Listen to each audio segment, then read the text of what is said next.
How good are you at asking questions within Tanium? Find out today how we should be interacting with the console.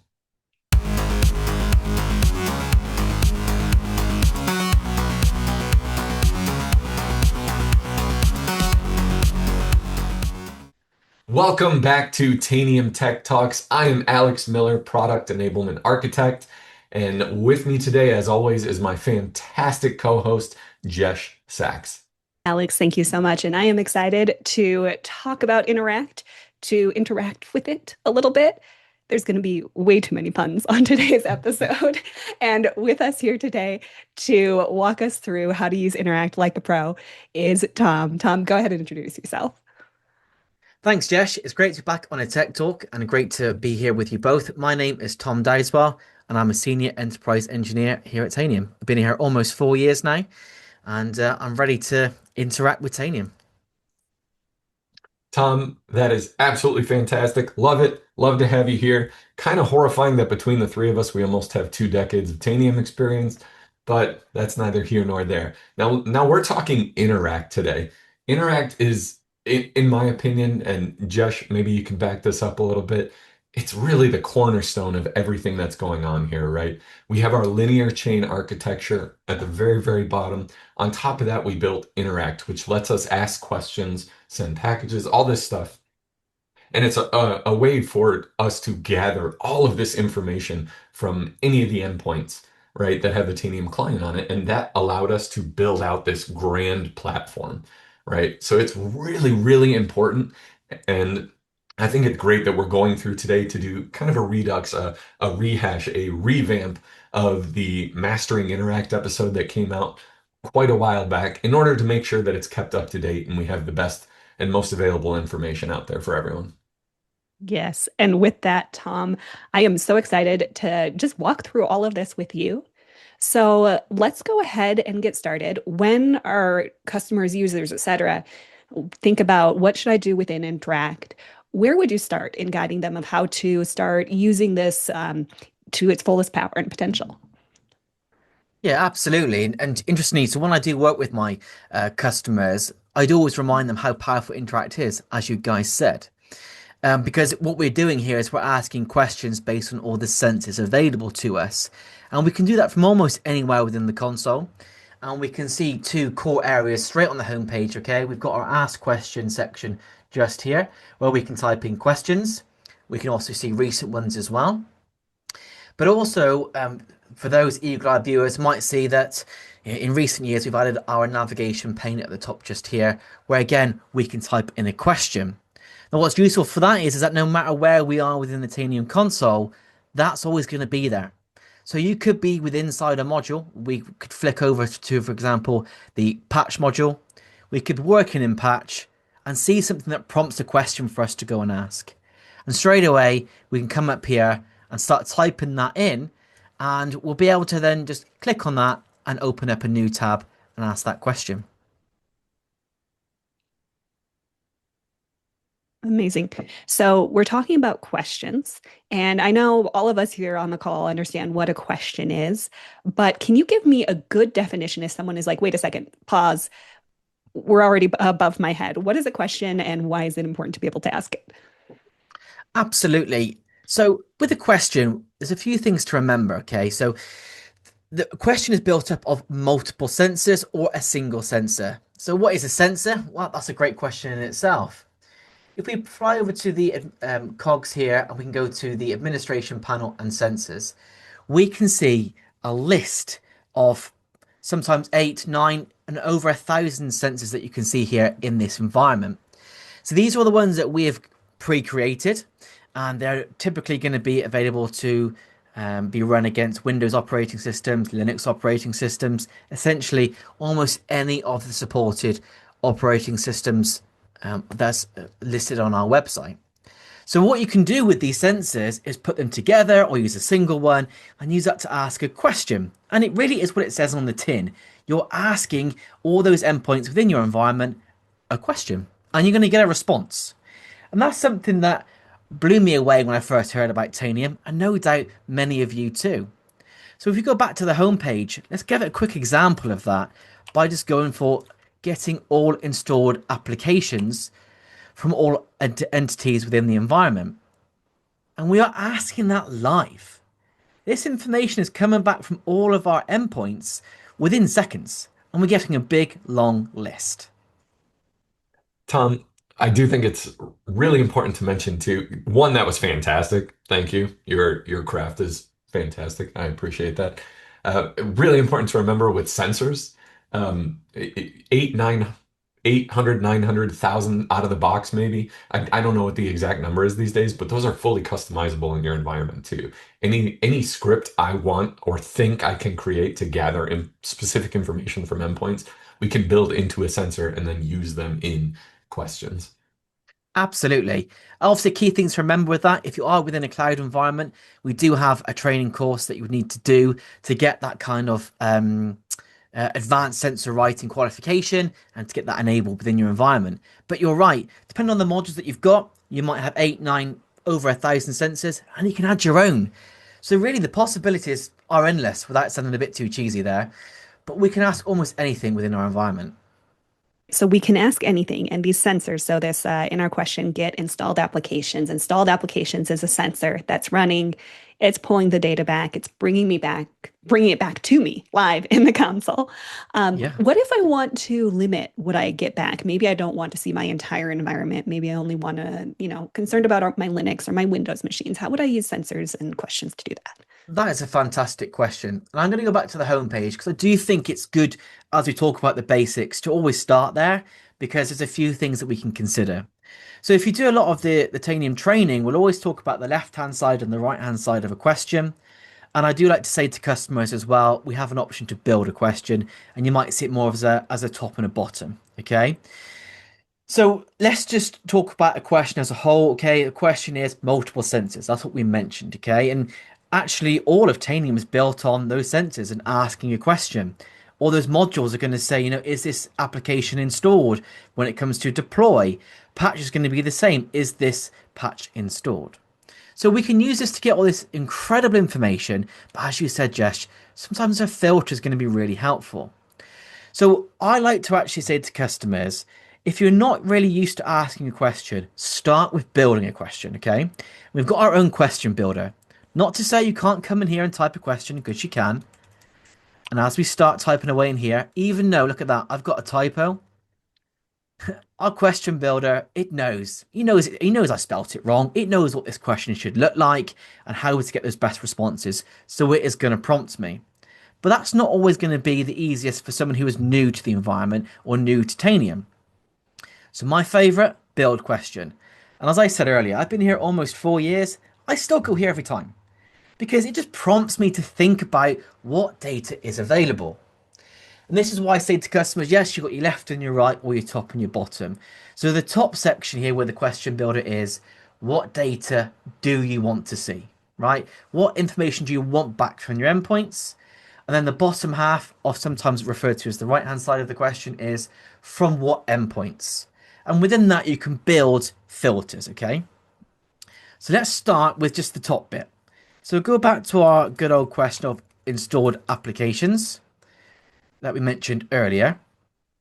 And within that, we can add a filter, name contains, and we can put in whatever we liked. Or we can change this to version. Again, if you knew some of the, for example, the uninstall string, or you wanted to filter on, is it uninstallable, yes, uninstallable, yes or no, you can do that as well. But let's be honest, most people are going to go for name. And we can just put in here, Zoom. Obviously, any application can be inserted. Now we click ask question and straight away off it's going to go and get us all the installations of Zoom. In this instance, we've only got the one.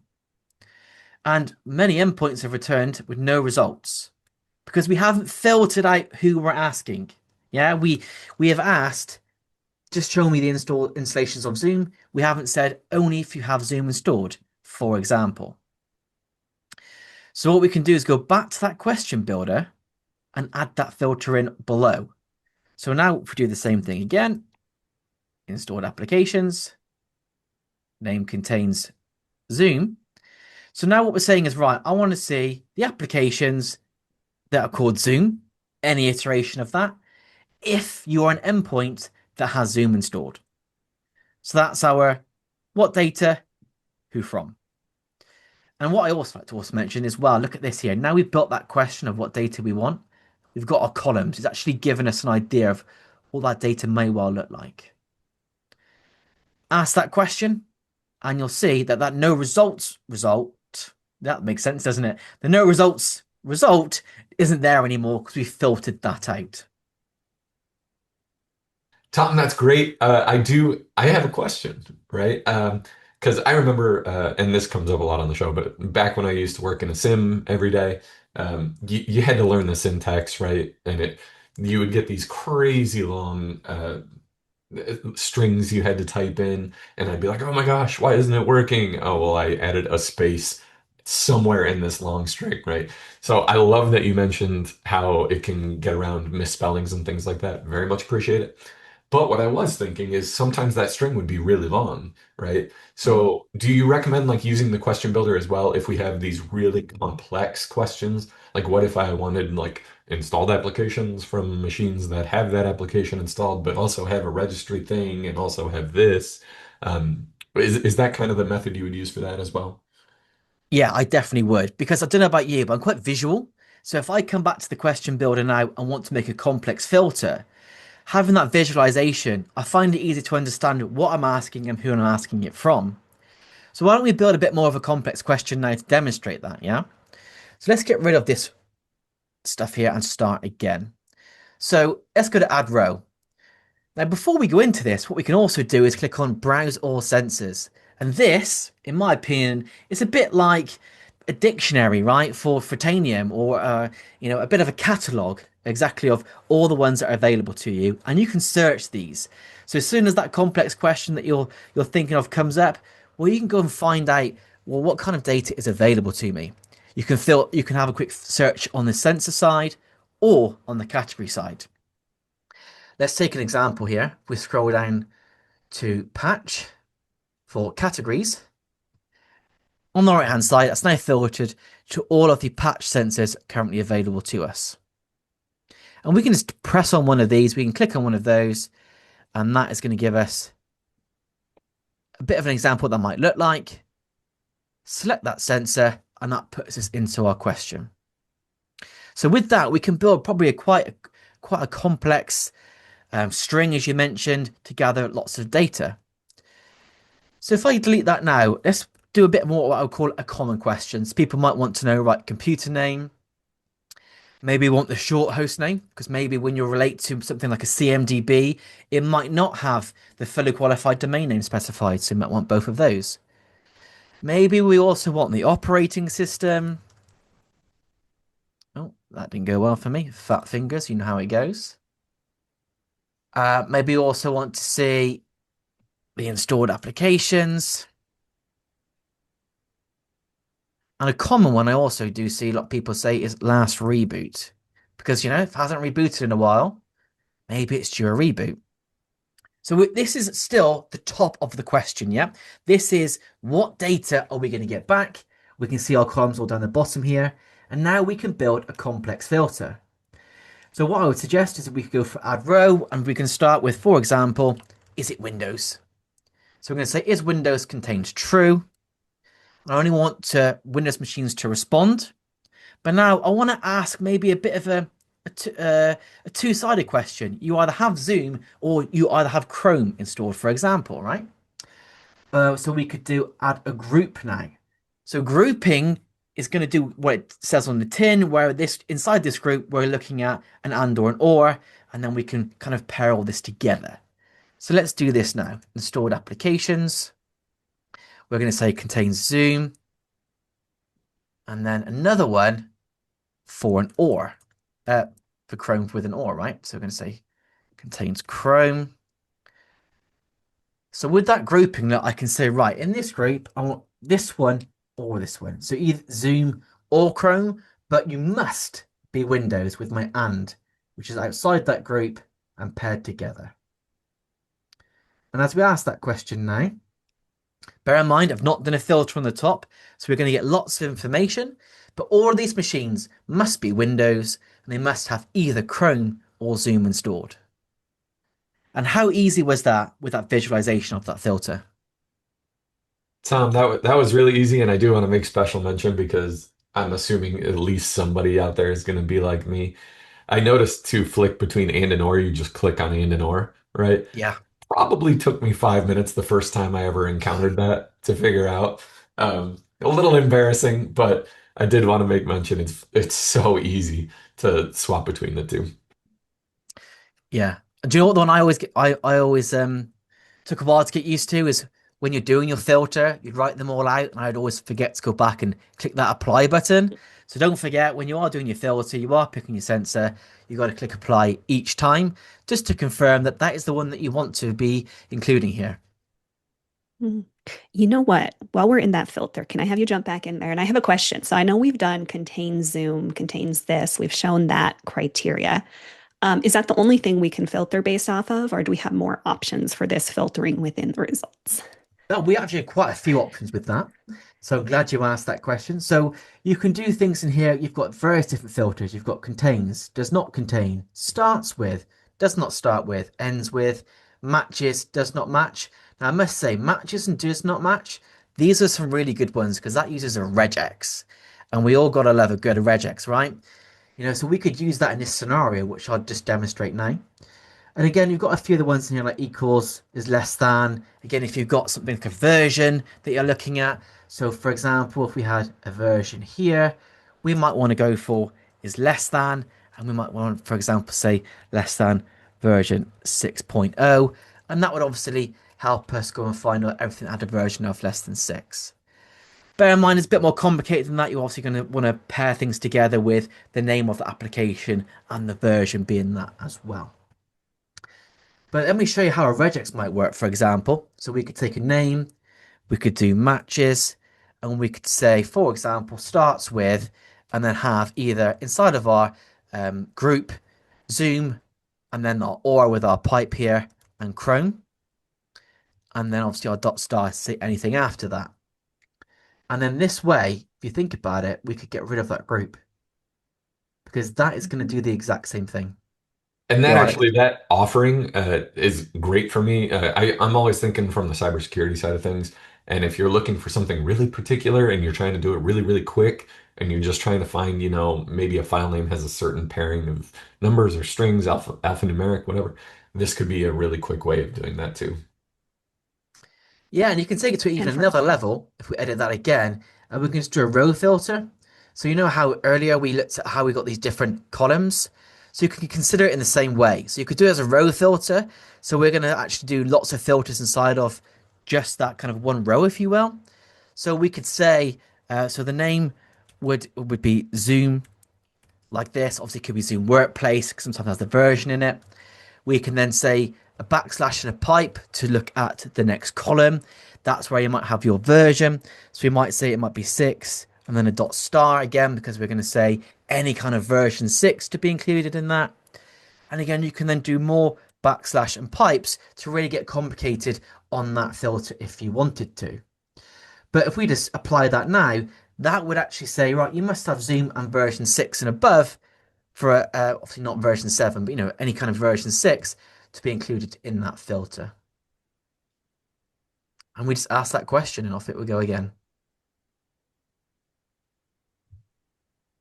And look at that, Zoom Workplace version 6. beautiful. Those filters, they're so powerful to the point of like for any security operations, for just I think I had a customer once who had wanted to find devices in different subnets or search by subnet. And so they had this whole saved regex that defined different interesting subnets that they would drop into questions just to help filter these results and be able to target things a little bit better. So definitely powerful. Regex is always a little bit scary to me, but use a regex checker if you're like me and you'll get through it. Yeah, Yes, there's a few out there, so definitely use a regex checker. They're always helpful. I'm always using them myself. yeah, I absolutely agree as well. Tom, next topic. I see that cache button there. I know a bit about it, but could you please give me an overview on TDS? Absolutely, and the cache button is probably one of those fan favorites, if you will, because if you've got that sensor registered in TDS, Tanium's data service, then you're going to have information that's stored for online and offline endpoints for up to sort of 30 days. Okay, so that can be really useful. So if we were to click that cache button now and there was to be more Windows machines matching that same result, then we would see them all populate now.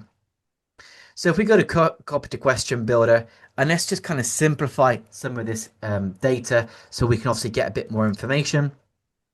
We'll get rid of the installed applications one and just ask it just anything from Windows to get that information. We've got a lot more results coming back. And again, it's always going to go to current, but we can click on that cache button and look at that. It went from 45 to what, 123 now in an instant, basically. And that is where we are referencing the Tanium Data Service to get that, if you like, historic cache data, that historic cached information for all of those endpoints that still meet that filter that we specified just here. Is Windows contains true. And of course, you can put different filters in there if you want to. The Hmm. important thing with that is that sensor must be registered. Got it. So cache data, let's say I've got something that's online right now, it's going to respond to my current. But let's say, I don't know, I leave on vacation for 3 weeks and they still want to see the data on my endpoint. If that data is cached, if that particular sensor is cached, we flip to cached and now my endpoint will pop up in that view. Is that about right? Exactly that. Exactly that. All right. And obviously that And data how would have do been updated just before you left. So it's going to be as up to date as it possibly can. amazing. So how does one know if something is cached? So on the home page, we can see we've got the interact icon here under modules. And we can also go to modules on the left-hand side within our navigation pane and click interact. And here we can go to the overview page. Now don't get distracted by the bottom bit. There's saved questions and dashboards, and we will touch on those. But let's first talk about TDS. So within our interact workbench at the top right, we can see registration and collection information. So we talked about how many sensors there were. There are a lot. And all the ones here with the green tick, they are registered with TDS. So they are constantly collecting and harvesting data that relates to that sensor from all of your endpoints. And they're the ones you're going to be able to get cached information from. So that's a long list. Yeah, one thing really important to note, which we actually kind of briefly talked about this offline, but you can imagine it almost being like it's a database, right? So you can imagine it almost like being a warehouse that stores data temporarily, right? And that's why role-based access control is really important. So you may not see this as a standard Tanium user, because only so many people can have keys to the warehouse that allows you to store, whatever you want to store for a certain amount of time, right? Because physics and science comes into play on why we don't register every single sensor. That's a great analogy, Alex. I really like that. And you're right. Sometimes registering a sensor does require a little bit of a thought process because what you don't want to do is obviously register all of them because that could have some performance impact. Some sensors are what we call a bit stringy, and you wouldn't want to register them as well. But I'm sure we've got some great documentation about all the best practices on that. I could go into that for a while and probably don't have time for that one today. But it's quite as simple as coming in, clicking actions and clicking add, and then you'll get a menu pop up and you can follow through those things. So if we click on one now, going to get this pop up. It's going to kind of show you what that data might look like and give you a bit of advice on its suitability. Once complete, you simply click confirm and that'll be all registered. All right. Well, I know you kind of teased it a little bit. How about like customizing this whole experience from this side? How about like saved questions, custom content, best practices, stuff like that? Exactly. So with a saved question, it's think of it where you got obviously lots of sensors, as we discussed earlier, and you've put them all together in basically a long string. And the way it kind of retrieves that data is really useful to you. Maybe that's because it's got lots of filters in it, or maybe the kind of the data that's kind of registered within that. Not all of those sensors are maybe in TDS, for example, but you do need to collect some of that information on a regular basis. That's where those saved questions come in. So you do go back to the whole build a question, or again, you can write one. And we'll build a quick and easy one now. We'll do computer name. an operating system, and we'll just look at Google Chrome again. And we'll say installed applications, and we'll put our filter in.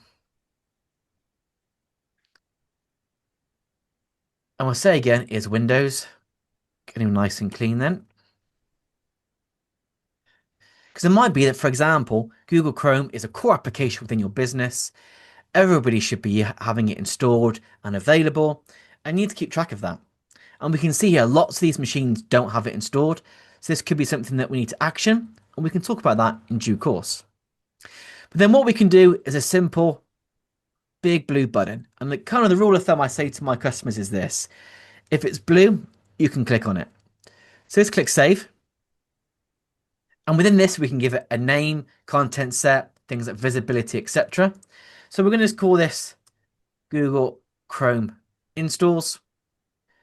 For the purpose of the demo, I'm just going to put it into the interact content set. That would be that anyone that can obviously use interact and ask a question will be able to see it.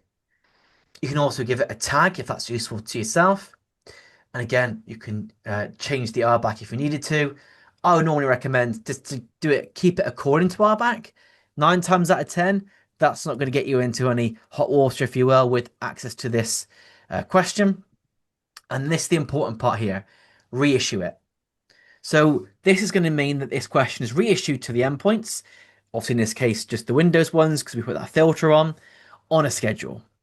And this again has got its own best practices on depending on kind of the data that you're bringing back. But normally every couple of hours is okay. And that will then give you an option to see that within the interact saved questions area. We've also got some extra settings here where we can be adding this to the drill down and to merging, which we haven't touched on yet. And that is my next one we're going to cover, along with packages that you could associate with this. If there's a package that might remediate or upgrade whatever the question may be. So we'll have a quick preview now to see what those results will look like. We pretty much know, we did see it just a second ago. Always good to check. Let's hit save. Always got to confirm your action. And look at that, it's taken us to this different section. We're not in interact anymore. So just to confirm where we are, we're in our administration section, saved questions. And here are all of the saved questions already configured within Tanium to get that data on a regular basis. I'll be honest, it's not the most, let's say, user-friendly part of the saved question area. I personally prefer going to modules, interact and overview. And here we have saved questions here as well. These saved questions can be so incredibly useful. Like we just kind of did one that was easy to create, but some examples from just real customers that I've worked with. We have a customer who created a saved question that checked any potential problem issues with their Windows endpoints before reboot. So, or before patching. So, do they need a reboot? Do they have sufficient free space, like memory? Can they reach the servers? Is their Windows update client healthy? Like all of these different things. And it was beautifully written and perfectly filtered. So, before patching, they would get a list of devices with potential health issues that they could address to make that patching successful. And that was a question that probably took hours to write by one person, but all of that work can just be saved. And now every month they pull it up, they ask it, so much time saved, so much great visibility simply from being able to grab and share that work via a saved question with the whole team. Yeah. Do you know what I love about it the most is how you've got that ability to differentiate between different kind of states of data is how I would call it. So by clicking on this one, is the kind of let's talk about when it was made earlier, for example. Just filter that to get some useful data there. But you've got 3 states of data, current. So we're still getting that live data right now. Recent. Now that wasn't there earlier. Alex, did you notice that? We got an extra one now, right? Recent and cached. So, I just noticed it and I'm not sure what it is. so recent pops up because it's a saved question. So recently we re-asked this question, and here's the recent sort of data that we retrieved. And then cache comes up because you've registered those sensors in TDS. I like that. That's helpful. Jesh and I have been here a long time, but stuff is constantly changing, and we have moved around so much. And it's always, I even already noticed something else. I won't bring it up here, but I noticed something else in the console that was super user friendly that didn't used to exist. And it's really cool to see the evolution. Now, I'm seeing the button next to our recent and cached, which is merge, and you mentioned you were going to talk about this. So, Yeah. what does that option do for us? Well, merge, drill down, they're both ways of kind of combining questions together or adding filters to a question that you've already asked. It's probably the easiest way to kind of describe that. So what you could do, for example, is you could click on the merge button now, and you basically kind of get the kind of drill down option pop up, if you will, of other questions that you could be asking. Now, remember earlier when we looked at that whole saved questions and we said add it to the drill down slash merge option? This is where it popped up. If I tick that box, it would have been in this list here. So these are in this environment, we've got 14 items of, let's call them commonly saved or commonly used questions that are being saved that people might need to refer to each time. We all know computer name, disk information. How often do we use those, right? What machine it has this problem, or what machine has this status, or more importantly, has it run out of disk space? But at the same time, we can create a question. And look at this, it's just like our previous question bar where we can type in our good old installed applications. I really spelled that one too wrong that time. And of course, build question. My favorite one, build question, where we can add row and browse all our sensors again. And there's our 1000 plus sensors. So it's really, really useful to do that. And we don't have to be in a saved question for it. We can be back at the good old asking a normal, easygoing question in here of like installed applications with Windows contains true. Like even I was struggling to remember some of that. You can tell I love that question builder.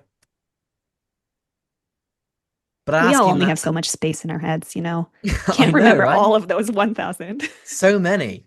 I mean, most of So mine is song lyrics, so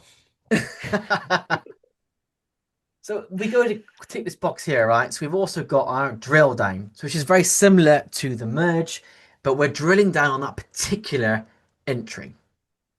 So for example, what I've ticked on here has the Tanium client installed.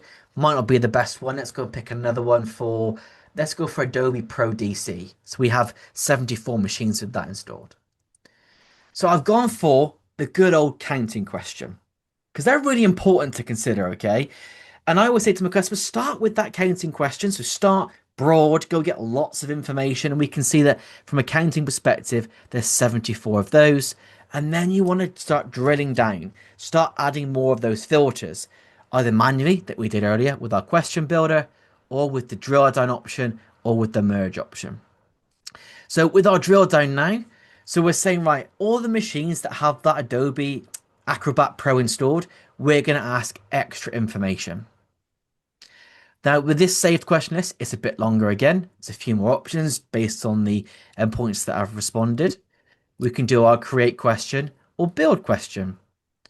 So I'm going to do my build because we've already seen that I'm terrible at trying to remember all the different syntax and questions we've required. We're just going to get the good old operating system and computer name. So get me that information. I'm not adding a filter because technically I've already got one by selecting the Acrobat Pro DC earlier. Clicking that drill down now, so we can see my original question still up there. We can see that I've selected this as part of my drill down, which is essentially my filter and what that question looks like, which is useful to see. And then what we're saying is, what data do I want? What do I want it from? That left and that right. It's there again, or the top and the bottom, however you want to look upon it. So all these machines, I now can see all of their computer names. I can see all of the operating systems. They have to be Windows and they have to have Adobe Acrobat Pro DC with that particular version installed.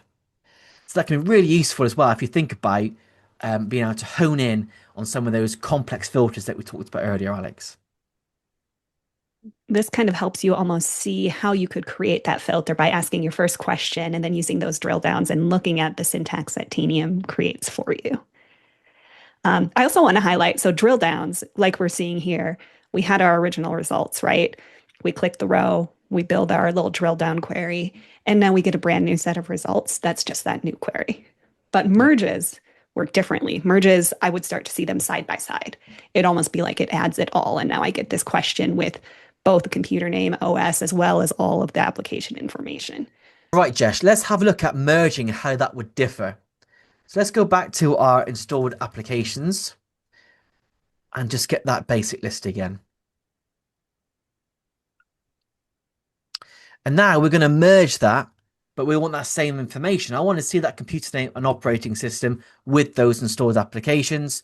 So we could copy to question builder, or we can do a merge.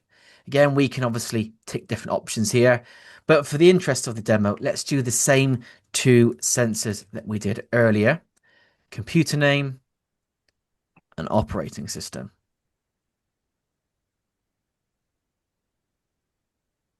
And Tanium automatically will merge that together. So now we're seeing all of our endpoints with their name, the operating system, and the installed applications that they've got as well. So that hopefully shows you the difference between drill down and merging. That is amazing. I also want to call out another difference because you mentioned counting questions earlier. Mm. And then we have another type of question that's not a counting question. So how we saw everything earlier that was a counting question, we saw the list of applications and each application had its own row and then it had a number assigned to it, right? So Yeah. that was the number of endpoints that responded with that result, which is great if we want to see how many installs of Chrome do we have or how many installs of Zoom or whatever it may be. It counts it, it buckets it. But when we add unique data, like the computer name, we no longer can bucket everything by rows of 75 of me said XYZ. We have to break it into one row for each endpoint. And that is a different type of question that's a lot more granular, but just highlighting the difference between those two different types of questions that you can use. Absolutely. And as I said, starting with the counting question gives you that broad knowledge, that broad view straight away. And then you can start adding those filters to really get into that granular view. So, a good one for that is again, if you're looking at operating system information, as you mentioned earlier, like subnet information as well, that gets a lot more granular. All right, Tom, all of this is amazing. There's so much good data that we can get using all of these questions. And I feel like in our entire time talking here, we've still just like barely scratched the surface of the depth of things. Well, we still have time though. We always like the fun, exciting new toy. So we have a shiny Ask Agent with some AI powering it. Talk to me, how does that play into how we interface with Interact? How does that help us out? Well, if we go back to when I first asked the question, right, I was in here typing in installed applications. And yeah, it was pretty clever, right? It could understand that was a bit of a typo, kind of prompted me to what that question might look like. But what if I really just don't know what that question is or actually need a bit of a summary? We've got our Ask Agent, which is going to use our AI capabilities to kind of speed that process up for you and help you find the exact right question that you need. So look at this lovely icon here. It looks pretty snazzy, right? Tanium Ask. If we click on that one here, here's what I pre-built earlier, and I just asked the good old, I would like to see all the installs of Zoom on Windows workstations. Because maybe that's what my exec or my leader is asking for, and I wasn't sure exactly how to kind of build that question. I love how this gives you that flow. Because it's almost kind of, helping you learn how to use Tanium for one, but also giving you a good summarization and a good view of that data. So we can see here exactly what that would look like. We can see it's found one endpoint out of all the responding endpoints. So it's kind of given us lots of information just in that one sentence. We can also see more information down here about clicking on full results, but I love the fact that it summarized a quick sentence that I could just copy. I could copy this. I have found one Windows workstation with Zoom installed out of all of these endpoints, and it's got Zoom Workplace with that version, and that's the machine name. Like, it's just there, you know? I've just got that data so easily. And I do want to mention, Tom, like you already kind of said it. whether a C-suite or an exec or your supervisor's asking for something. Like when I worked in a SOC, constantly someone was always coming to me with some ad hoc request of, hey, there's some new intel. How many instances of this are in our environment, right? And I would get to work. I'd build them a nice little report and get it through. But what you're showing me here is I could go to the ask agent and say basically exactly what was asked of me, right? Hey, how many of these exist in the environment? Does it exist in the environment? And Tanium Ask is going to quickly show me its reasoning. Even you can even see the copy and download buttons, right? Where like, okay, if I want to be that far relaxed, I can also click copy and just send it to the person asking the question. That's absolutely fantastic. That's a force multiplier.